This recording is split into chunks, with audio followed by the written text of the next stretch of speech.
දොරවල් තිබුණට කවදාවත් මට මේ ලෝකෙට එන්න බෑ. තේරුණාද? ඔයා කැමති ලෝකෙට ඔයා කැමති දොරකින් මං අරන් යනවා.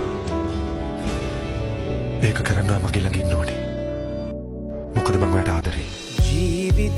අදින් පස්සේ වගේ හැම දෙයකටම මම බැලියක් වෙනවා. දැන් ඉඳලා වයිමයි දෙන්නෙක් නෙමෙයි එක්කෙනෙක්.